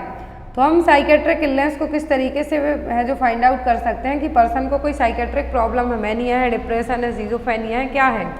तो यहाँ पर ऑप्शन में mood swing, good concentration, unpopular belief, disturbed behaviour, impaired function, poor feeling. तो साइकेट्रिक इलनेस है जो आप कैसे फाइंड आउट कर सकते हैं, तो मूड स्विंग तो आपके किसी हार्मोनल प्रॉब्लम के कारण भी हो सकते हैं। कंसंट्रेशन आपका यहाँ पर गुड कहा है तो वो भी आपका प्रॉपर वे में भी हो सकता है। अनपॉपुलर बिलीफ तो ये भी आपके किसी अदर रीजन से हो सकते हैं, लेकिन ये साइकेट्रिक इलनेस को डिफाइन नहीं करते। साइकेट्रिक इलनेस डिफाइन होगी जब आपका बिहेवियर अजीबोगरीब बिहेव करेंगे, आप हेल्दी हैं लेकिन आपका जो बिहेवियर होगा वो एज़ कम्पेयर टू दूसरों के बहुत ही अलग होगा। मान लीजिए कोई बहुत ज़्यादा खुश है, उस टाइम पे आप जाके क्या करने लगते हैं, रोने लगते हैं, तो ये इस तरीके का बिहेवियर। इम्पेयर्ड फंक्शनिंग, कुछ का आप काम करते हैं और आप कभी भी अच्छा फील नहीं करते हैं, सैडनेस रहेगी या तो बहुत ज़्यादा खुश रहेंगे, आपका मूड है जो इलेट रहेगा, इस तरीके से। तो साइकेट्रिक इलनेस के लिए आप कैसे डिफाइन करेंगे, disturbed behaviour, impaired function and poor feeling. Next one is clinical features of schizophrenia include. तो इनमें से सिजोफ्रेनिया के क्लिनिकल फीचर्स कौन से हैं, हेल्यूसिनेशन, डिल्यूजन, कंफ्यूज्ड थॉट या फिर ऑल ऑफ दी अबव। तो सिजोफ्रेनिया में सभी देखने को मिलेंगे। एग्जाम में यदि आपको सिजोफ्रेनिया आता है तो जो मेन साइकेट्रिक डिसऑर्डर है यहाँ पर साइकेट्रिक का वो कौन सा है, सिजोफ्रेनिया, मैनिया एंड डिप्रेशन, ये तीन मेन होते हैं। लेकिन सिजोफ्रेनिया का जो 4A ब्यूलर्स, यहाँ पर ब्यूलर्स के जो साइन पूछे जाते हैं डायग्नोस करने के लिए, वो आपको याद रखना है। एग्जाम में 4 में से 3 दिए जाएंगे कि आपको एक्सेप्ट करके क्वेश्चन पूछा जा सकता है। तो कौन से साइन है, affective blunting, association disturbance, autism और एम्बीवैलेंस। तो यहाँ पर आपको ये चारों याद रखना है। अदर सिम्टम में आता है हेल्यूसिनेशन, डिल्यूजन, जो कि सिजोफ्रेनिया में मोस्ट कॉमनली देखने को मिलेगा। सीजोफ्रेनिया की मेडिसिन आपको पूछी जाती है, प्रोग्नोस्टिक फैक्टर पूछे जाते हैं सीजोफ्रेनिया के। सीजोफ्रेनिया के टाइप मेनली एग्जाम में आते हैं, तो यहाँ पर आपको टाइप की बात की जाए तो 4 ब्लूलर सिम्टम याद रखना है, affective blunting, association disturbance, autism और एम्बीवैलेंस। अब यहाँ पर सीजोफ्रेनिया के टाइप की बात की जाए तो एग्जाम में भी आता है कि सबसे पुअर प्रोग्नोसिस किस टाइप की सीजोफ्रेनिया की होती है, या फिर सबसे इजीली रिकवर कौन हो सकता है, या फिर बॉडी और मसल्स किस पे अफेक्ट होंगी, इस तरीके से। तो फर्स्ट आता है पैरानॉइड टाइप सीजोफ्रेनिया। क्या है? Paranoid type schizophrenia characterized by delusion and auditory hallucination but relatively normal intellectual functioning and expression of affect। यहाँ पर जो पैरानॉइड सीजोफ्रेनिया है इसमें पर्सन एक तरीके से हम ये कह सकते हैं उसको शक टाइप का रहेगा, डाउटफुल टाइप का रहेगा। दूसरा होता है डिसऑर्गेनाइज्ड। डिसऑर्गेनाइज्ड में पर्सन की स्पीच, बिहेवियर, दोनों चीज़ें हैं जो समझना मुश्किल रहेगा, इफेक्ट फ्लैटनिंग रहेंगे, इमोशन इनअप्रोप्रिएट रहेंगे, तो क्या है? डिसऑर्गेनाइज्ड। कैटाटोनिक में पर्सन की जो बॉडी के मूवमेंट हैं, कैटा का मतलब क्या होता है? बॉडी, मसल्स, तो ये पूरा डिस्टर्ब रहेगा। अनडिफ्रेंशिएट में इसमें मिक्स्ड टाइप के सिम्टम देखने को मिलेंगे। फिर आता है residual. Residual generally past history को लेकर रिलेट करेगा ये सीजोफ्रेनिया, लेकिन यहाँ पर पॉजिटिव सिम्टम है जो बहुत ही कम देखने को मिलते हैं, और रिकवरी के चांस भी हेब्रिफेनिक और रेसिडियल इन दोनों में बहुत ही कम होते हैं एज कम्पेयर टू अदर के। Next one is the most common method of assessment of a mentally ill patient is. तो मेंटल इल पेशेंट के लिए आप किस तरीके से असेस कर सकते हैं? Doing the neurological examination, taking the history, electroencephalography, या फिर मेंटल स्टेटस एग्जामिनेशन। तो यदि आप किसी मेंटल इल पेशेंट का असेसमेंट करते हैं, तो जैसा हम नॉर्मल पेशेंट का असेसमेंट करते हैं तो उसकी हिस्ट्री लेते हैं, तो उसी तरीके से यहाँ पर हमें करना है। कैसे? लेकिन MSc से, यहाँ पर नॉर्मल हिस्ट्री लेके नहीं, मेंटल स्टेटस एग्जामिनेशन से। 2 तरीके के एग्जामिनेशन होते हैं, एक होता है मिनी मेंटल स्टेटस एग्जामिनेशन और दूसरा होता है मेंटल स्टेटस एग्जामिनेशन। तो यहाँ पर आपने अपनी साइकेट्रिक की बुक में इस तरीके का फॉर्मेट है जो देखा होगा, जिसमें आपको क्लाइंट का नाम लिखना है, डेट लिखनी है। तो यहाँ पर आपके लिए एग्जाम पर्पस से बहुत ज़्यादा हेल्पफुल है, तो आपको अपने दिमाग में बिठा के रखना है। ऑब्जर्वेशन में हमें चेक करना है कि पर्सन का अपीयरेंस दिख कैसा रहा है, नीट दिख रहा है, डिससेप दिख रहा है, इनअप्रोप्रिएट है, विजारे है, या फिर अदर टाइप का है। स्पीच, उसके बोलने का तरीका किस तरीके का है, eye contact, proper eye contact कर पा रहा है कि अवॉइड कर रहा है, मोटर एक्टिविटी कैसी है, एंड अफेक्ट। तो ये क्या हो गया? ऑब्जर्वेशन हो गया। फिर आता है मूड। तो मूड हमें चेक करना है, पर्सन गुस्से में है, डिप्रेस्ड है, इरिटेट है कि काम है, मूड किस तरीके का है। फिर आता है कॉग्निशन। कॉग्निशन में आता है आपका ओरिएंटेशन, मेमोरी इम्पेयरमेंट, अटेंशन। तो ये चीज़ें यहाँ पर आपको जो यहाँ पर लिखे हुए हैं कि place, object, person, time. Orientation में क्या किया जाता है? पर्सन का नाम, प्लेस, पर्सन, कितने बजे है, ये चीज़ें बताई जाती हैं। एग्जाम में क्वेश्चन आता है, यदि आप किसी पर्सन का प्लेस, पर्सन, टाइम, ऑब्जेक्ट पूछते हैं उससे, तो आप क्या कर रहे हैं? ओरिएंटेशन। फिर आता है यहाँ पर परसेप्शन। तो परसेप्शन में आपको हेल्यूसिनेशन चेक करना है, ऑडिटरी है, विजुअल है, अदर है, तो वो भी लिखना है। थॉट्स, उसका सोचना किस तरीके का है, डेल्यूजनल थॉट्स हैं उसके, सुसाइडल टेंडेंसी तो देखने को नहीं मिल रही है, या फिर होमिसाइडल तो नहीं है। बिहेवियर उसका किस तरीके का है, इनसाइट कैसी है। इनसाइट का मतलब है कि पर्सन को पता है कि वो बीमार है या नहीं। फिर आता है जजमेंट, वो दूसरों को किस तरीके से जज करेगा। तो ये चीज़ें क्या हो गई?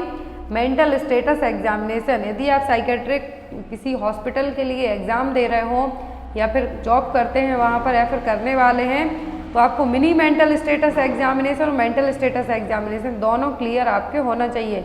एग्जाम में आता है, यदि आप अपनी साइकेट्रिक पोस्टिंग में भी जाते हैं तो आपको एक फॉर्मेट दे दिया जाता है पेशेंट का डेटा कलेक्ट करने के लिए, या फिर आप साइकेट्रिक में केयर प्लान बनाते हैं तो आपको इसी तरीके से पूरा है जो केयर प्लान बनाना होता है।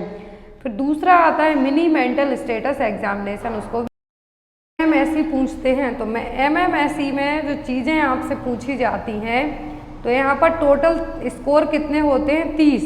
MMSE की जो एक चीज़ आपको याद रखनी है वो इसका स्कोरिंग सिस्टम। तो टोटल यहाँ पर 30 स्कोर होते हैं, किसमें? MMSE में। यदि यहाँ पर कॉग्निटिव इम्पेयरमेंट है तो कितना स्कोर देंगे, नहीं है कितना देंगे, या फिर माइल्ड है तो कितना देंगे, ये आपको एग्जाम में आ सकता है।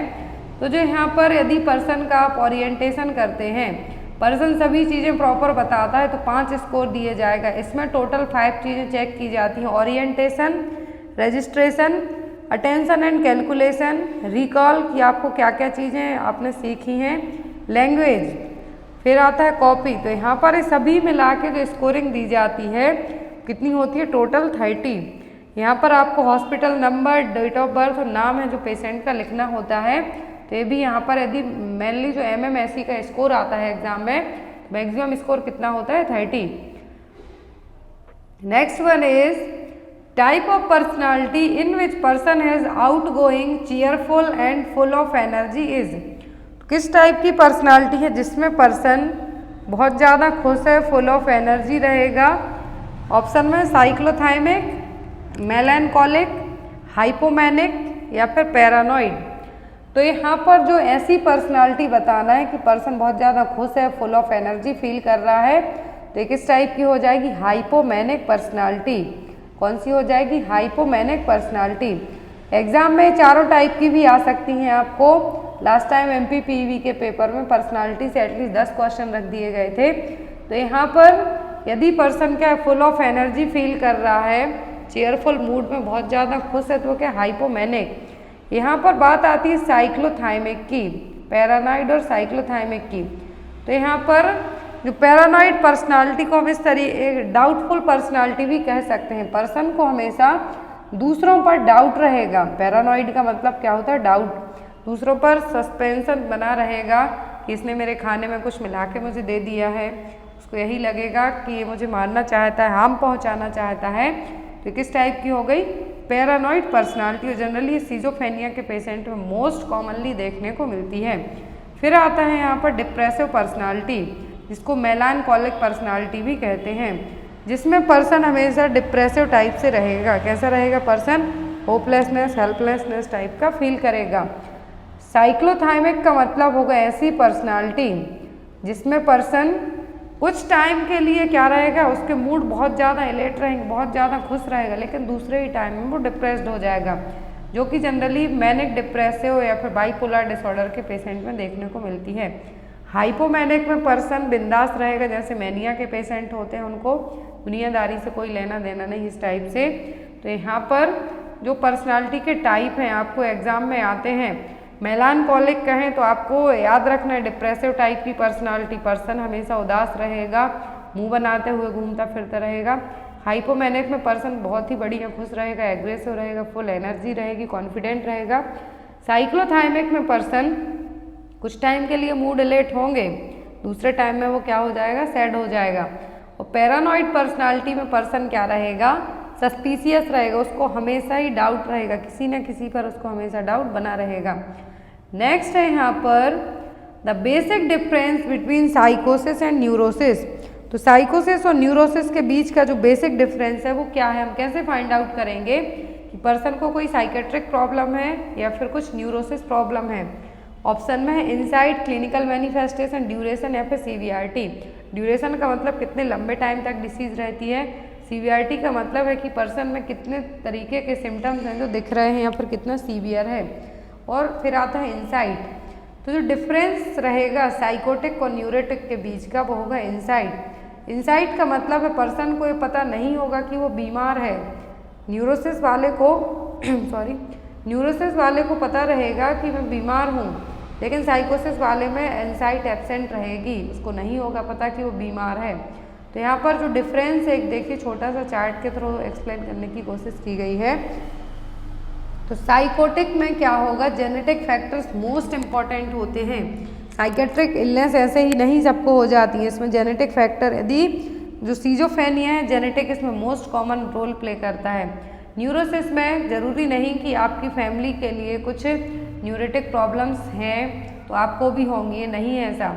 फिर आता है स्ट्रेसफुल लाइफ इवेंट। तो psychiatric problem generally stressful life event के कारण ही होती हैं, जैसे कोई डिप्रेशन में है, कोई मैनिया में है, तो किसी के यहाँ मान लीजिए किसी की लव्ड वन की डेथ हो गई, या तो मैनिया में चला जाएगा या फिर बहुत ज़्यादा है जो एंजियस हो जाएगा, या फिर ये कह सकते हैं कि उसके लिए डिप्रेशन भी हो सकता है। दोनों टाइप की सिचुएशन हो सकती है, लेकिन न्यूरोसिस में ऐसा नहीं होगा।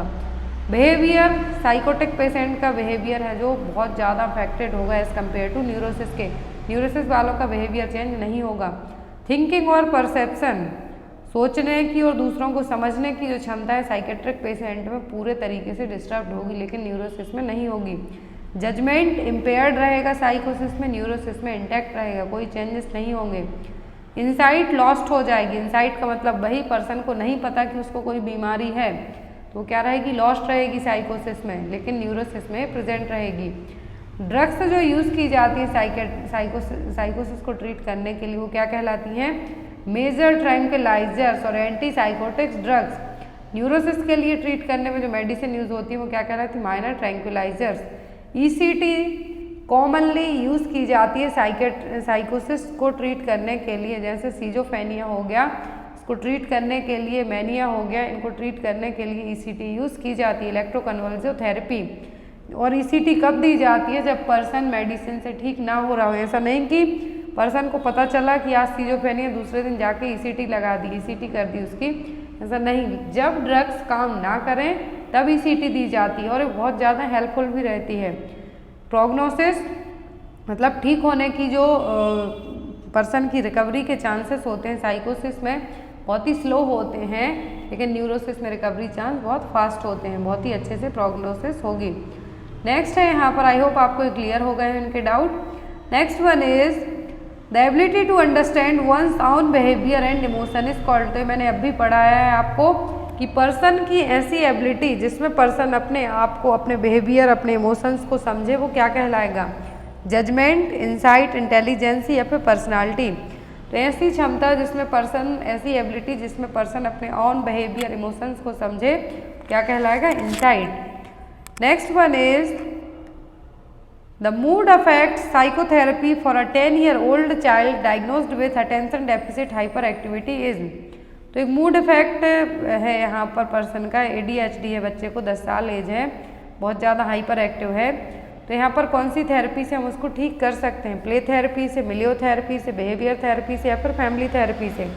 10 साल का बच्चा है और यहाँ पर ADHD को ट्रीट करने के लिए जो थेरेपी यूज़ होती है वो होती है बिहेवियर थेरेपी। कौन सी थेरेपी यूज़ की जाएगी, behaviour therapy. Next and most important question, alcoholic patient blame on family environment for drinking defence. यदि कोई शराब पी रहा है, कोई गांजा पी रहा, कोई चरस खा रहा, कुछ भी कर रहा है, उसकी बैड हैबिट्स हैं और वो उसके लिए अपनी फैमिली को जिम्मेदार ठहराता है कि मैं इनके कारण ये काम कर रहा हूँ, गलत काम। तो ये कौन सी डिफेंस मैकेनिज्म है, प्रोजेक्शन, डिनायल, परसेप्शन या फिर रिग्रेशन। तो यहाँ पर एल्कोहलिक पेशेंट हो गया, मतलब दारू पीने वाला हो गया, गांजा खाने वाला हो, गुटखा खाने वाला हो गया, वो अपनी फैमिली के लिए, मतलब दूसरों पर अपना ब्लेम डाल रहा है। वो खुद ये चीज़ एक्सेप्ट नहीं कर रहा है कि मैं खुद शराब पी रहा हूँ, वो कह रहा है कि मैं अपनी फैमिली, फ्रेंड्स, किसी और के कारण पी रहा हूँ। तो क्या कर रहा है, दूसरों पर अपना किया हुआ मढ़ रहा है या फिर ब्लेम डाल रहा है। तो क्या है, प्रोजेक्शन कहलाएगा। क्या कहलाएगा, प्रोजेक्शन। डिनाइल में पर्सन एक्सेप्ट करने के लिए रेडी ही नहीं है कि काम मैंने किया है। Next one is rapid speech in which the words are strung together without meaning. तो बहुत ज़्यादा फास्ट बोलना, रैपिड स्पीच जिसमें वर्ड्स का जो वर्ड है आपको समझ में ही नहीं आ रहे हैं, किस तरीके से मिक्स होके आप बता रहे हैं, तो क्या कहलाएगा, word salad, flight of ideas, neologism या फिर इकोलेलिया। तो यहाँ पर सभी क्वेश्चन एग्जाम में आपको आ सकते हैं। तो यहाँ पर यदि रैपिड स्पीड, बहुत ज़्यादा फास्ट बोल रहे हैं लेकिन समझ में कुछ नहीं आ रहा है, पूरे वर्ड मिक्स कर दिए, तो क्या है, वर्ड सैलेड। अब यहाँ पर फ्लाइट ऑफ आइडिया, एक आइडिया आप यहाँ बता रहे हैं, उसके 5 मिनट बाद दूसरा आइडिया आप बता रहे हैं जो कि एक दूसरे का कोई कनेक्शन ही नहीं है, तो वो फ्लाइट ऑफ आइडियाज़। न्यूलोगिज्म का मतलब होता है कुछ नए वर्ड बनाना जिनका कोई मीनिंग ही नहीं है। इकोलेलिया का मतलब होता है कि आपके सामने यदि कोई कुछ भी वर्ड बोल रहा है, मीनिंगलेस रिपीट कर रहे हैं आप किसी दूसरे पर्सन के बात के लिए, तो क्या कहलाएगा, इकोलेलिया। इकोलेलिया का मतलब क्या है, meaningless repetition of another person spoken word, जो कि एक साइकेट्रिक का मेन सिम्टम है। जनरली ये काम बच्चे भी करते हैं। बच्चों में आपने देखा होगा कि वो जब अपने पेरेंट्स से या फिर किसी और के लिए कुछ आप एक शब्द बोल रहे हैं, जब वो ज़्यादा अच्छे मूड में होते हैं तो क्या करते हैं, बात रिपीट करने लगते थे। ऐसा नहीं बच्चे को साइकेट्रिक प्रॉब्लम है, बच्चे कॉमनली करते हैं इकोलेलिया। बच्चों की बात हो रही है यहाँ पर, लेस देन 5 to 6 ईयर्स तक के, इवन 10 ईयर तक के करते हैं। नियोलोगिज्म में नए वर्ड बनाएगा person. Next one is lithium, the drug of choice of bipolar disorder is a narrow therapeutic range. तो यहाँ पर लिथियम जो कि ड्रग ऑफ चॉइस है बाइपोलर। बाइपोलर का मतलब होता है किसी एक पर्सन में अलग अलग टाइम पर मैनिया और डिप्रेशन, क्या है, मैनिया और डिप्रेशन किसी एक ही पर्सन में दो अलग अलग टाइम पर देखने को मिलेंगे तो कहलाता है बाइपोलर डिसऑर्डर। तो यहाँ पर थेराप्यूटिक रेंज बतानी है आपको लिथियम की, क्या होगी। थेराप्यूटिक का मतलब ट्रीटमेंट के लिए, लिथियम ड्रग ऑफ चॉइस है मैनिया के लिए।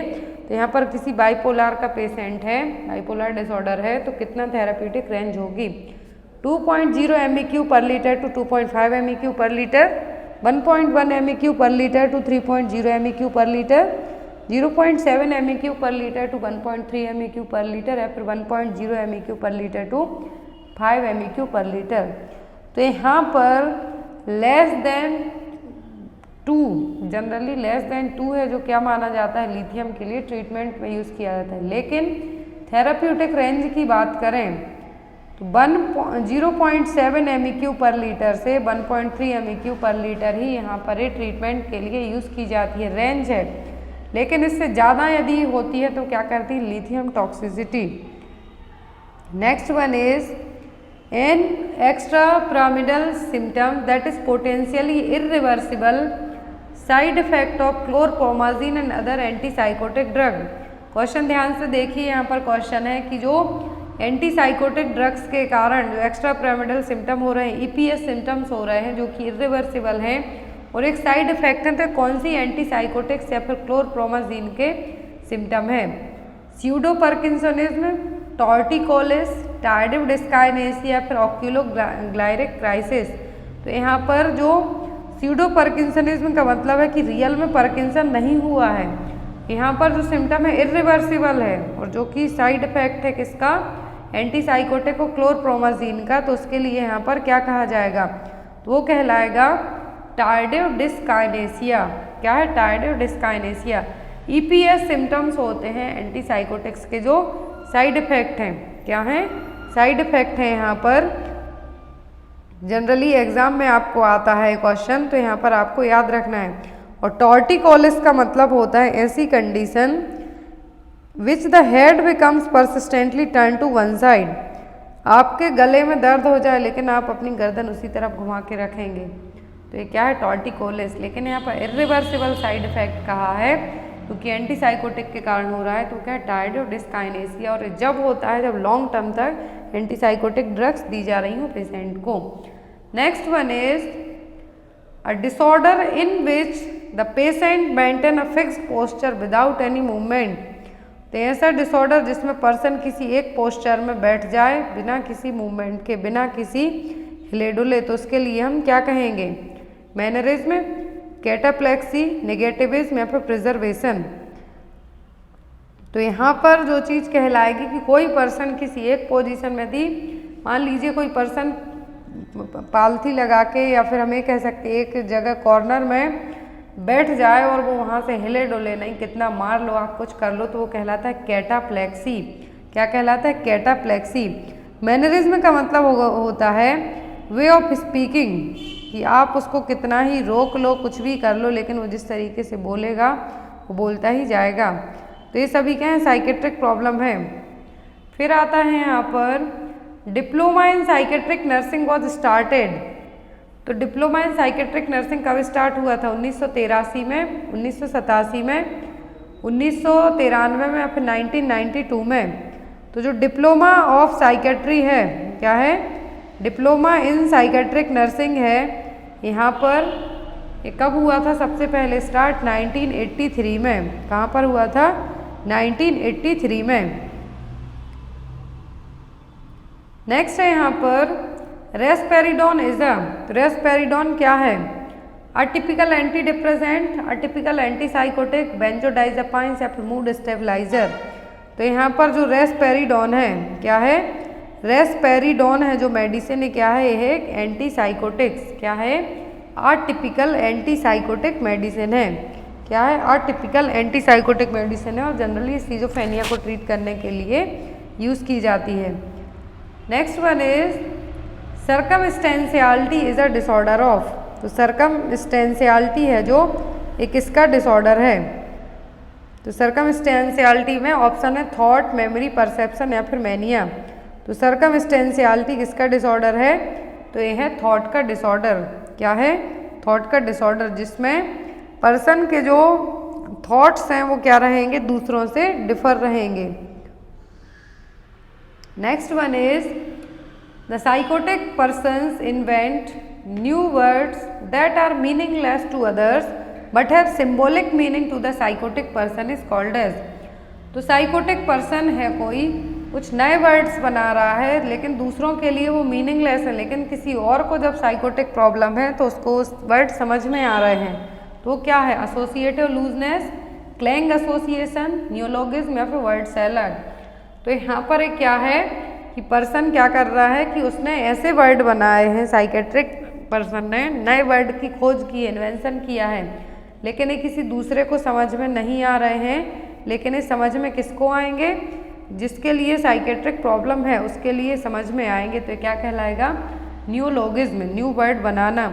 क्लैंग एसोसिएशन या फिर क्लैंगिंग स्पीच पैटर्न है जहाँ पर पर्सन एक ही शब्द को बार बार है जो बताएगा जिसका कोई मीनिंग नहीं है। Next one is fear of pain is termed as.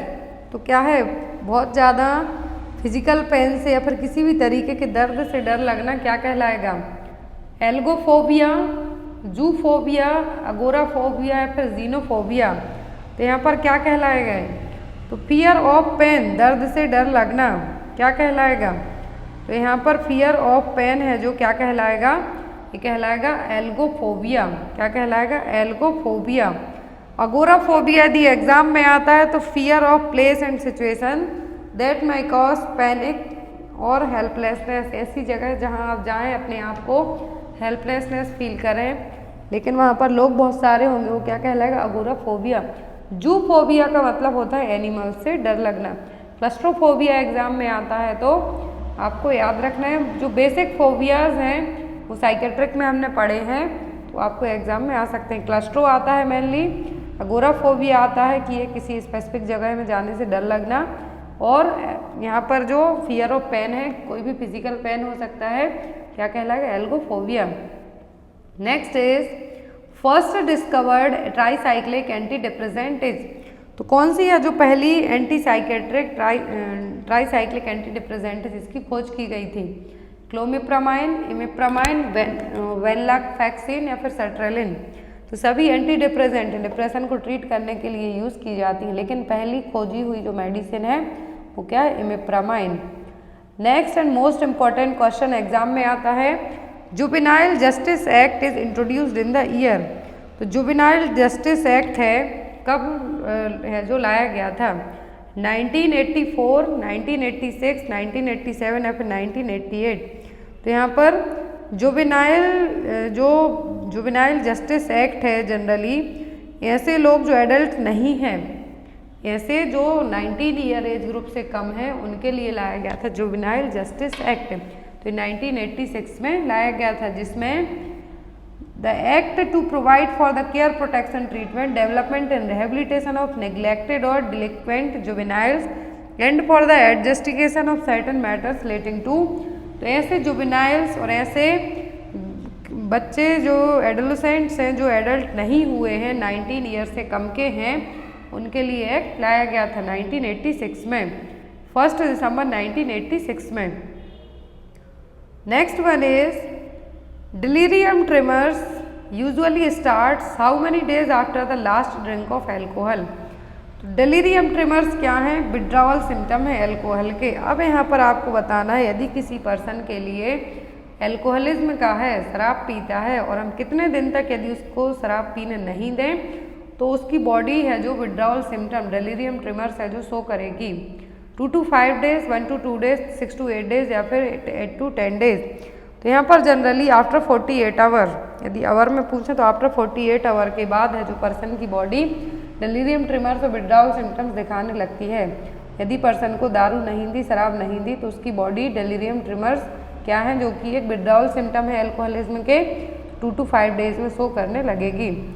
Next one is which among the following types of schizophrenia thought to have the worst prognosis. किस टाइप के सीजोफेनिया में क्या है थॉट सबसे ज़्यादा वर्स्ट रहेंगे। ऑप्शन में है यहाँ पर रेसिड्यूअल, हेब्रिफेनिक, कैटाटोनिक या फिर पैरानॉइड। तो हेब्रिफ्रेनिक या फिर डिसऑर्गेनाइज्ड सीजोफेनिया है जिसमें पर्सन के हैं जो प्रोग्नोसिस कह सकते हैं हम, या फिर रिकवरी के रेट हैं जो बहुत ही कम रहते हैं। डिसऑर्गेनाइज्ड और हेब्रिफेनिक सीजोफेनिया में पर्सन क्या रहेगा, जो यहाँ पर बहुत ही ज़्यादा वर्स्ट हैं जो उसके थॉट रहेंगे। क्वेश्चन है आपके लिए, इसका आंसर आप लोग कमेंट बॉक्स में बताएंगे। टुडे क्या है, वैक्सीन है, मेडिसिन है, कॉन्ट्रासेप्टिव है, फिर काइंड ऑफ एंटीबॉडी। हो सके तो इसका केमिकल कंपोनेंट ज़रूर बताना, इनको भी पता हो, नहीं होगा पता तो नेक्स्ट क्लास में इसका आंसर आपको बताया जाएगा। Thank you for watching us, bye bye, good night.